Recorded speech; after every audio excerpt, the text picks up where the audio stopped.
আল্লাহ তাআলা কিয়ামতের দিন সাইয়েদনা নূহ আলাইহিস সালামকে বলবেন, নূহ তুমি কি দাওয়াত পৌঁছিয়েছো তোমার উম্মতের কাছে? নূহ আলাইহিস সালাম বলবেন, হ্যাঁ আমি পৌঁছিয়েছি। এবার নূহের উম্মতকে আল্লাহ জিজ্ঞেস করবেন, এ নূহের উম্মতেরা, তোমাদের নবী নূহ কি দাওয়াত পৌঁছিয়েছে?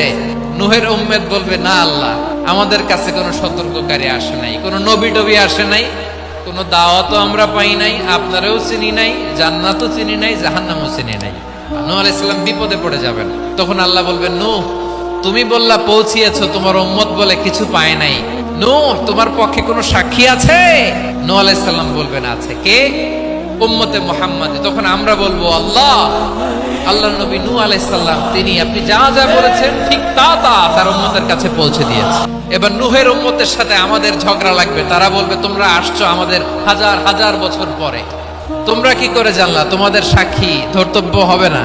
আমরা তখন বলবো, আমাদের কোরআনে তোমাদের নবীর নামে আল্লাহ তাআলা একটা সূরা নাজিল করেছেন, সূরাতে নূহ। আওয়াজ করে পড়েন আল্লাহু আকবার। আমরা বলবো, আমাদের কোরআনে তোমাদের নবীর কথা আল্লাহ আমাদেরকে জানিয়েছেন, দিন রাত এক করে তোমাদের কাছে তিনি দাওয়াত পৌঁছেছেন। তোমরা কানের মধ্যে হাত দিয়ে রাখতা, চেহারাটা কাপড় দিয়ে ঢেকে রাখতা, আল্লাহর নবী নূহকে পিটিয়ে ছালা দিয়ে পেঁচিয়ে তোমরা পাহাড়ে তুলে রেখে আসতা। সব আমরা জানি। আমরা যখন বলবো এই কথা, নূহের উম্মত চুপসে যাবে। তখন আমরা সত্য বলেছি কিনা এটা আল্লাহ তাআলা জানতে চাইবে বিশ্বনবীর কাছে। তখন বিশ্বনবী আমাদের পক্ষে সাক্ষী দিবেন। আওয়াজ করে বলেন আল্লাহু আকবার।